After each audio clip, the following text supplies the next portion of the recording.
Qu'est-ce qu'on fait là aujourd'hui? On est dans les universités annuelles de l'EFC qui rassemblent les membres de la communauté qui est engagée sur d'autres manières d'aborder le monde. Laurent, les universités, c'est un moment qui est à la fois de révélation et d'aboutissement. Tout le long de l'année, on traite des sujets, on voit des problématiques. Ce moment en fait de rencontre avec l'ensemble des communautés sur le plan national et puis maintenant même de plus en plus international, c'est un moment en fait où les choses se reconnectent. Ce qui est très agréable avec les universités, c'est que d'année en année, il y a à la fois des personnes qui reviennent régulièrement, ça crée des gens qui se connaissent, qui ont envie de se revoir, des nouveaux arrivent.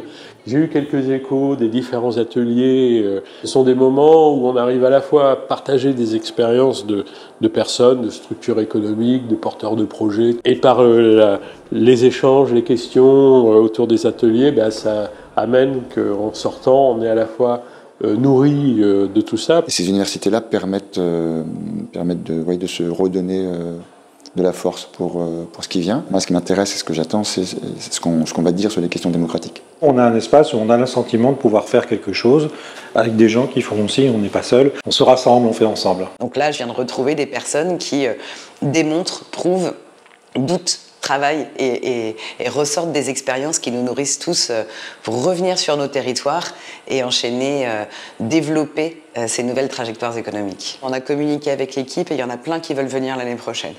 J'ai aussi cherché de la connaissance via les ateliers.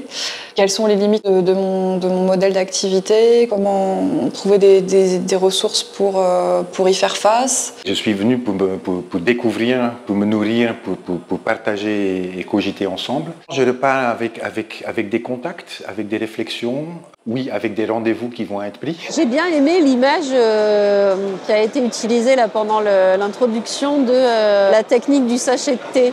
On le pose et ça se diffuse. Montrer que ça marche, montrer qu'il y a des choses qu'on arrive à faire sans nommer l'EFC.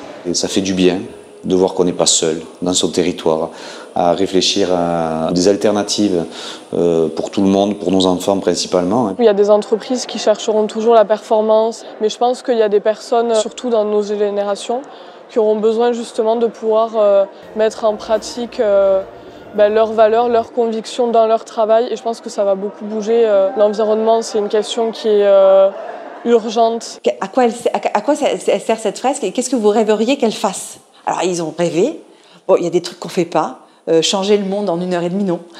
Aujourd'hui, c'était un atelier plus sur les problématiques déchets, du coup, qui m'intéresse, c'est d'essayer de voir comment est-ce qu'on arrive à structurer localement on va dire des filières. C'est quelque chose d'important, en fait, que l'humain, en fait, soit au centre de toutes nos démarches, quoi. Dans ce que je vois ici, la surprise, c'est de voir que c'est des personnes qui peuvent être à la fois dans du convivial, enracinées dans de l'action, dans un territoire, et se sentir proche finalement de personnes, que ce soit des gens qui rentrent par l'économie, qui rentrent par le travail, qui rentrent par la communication, qui rentrent par le service. Je trouve qu'il y a autant de choses qui se disent dans les ateliers que dans tout ce qui est informel, c'est-à-dire les moments de pause.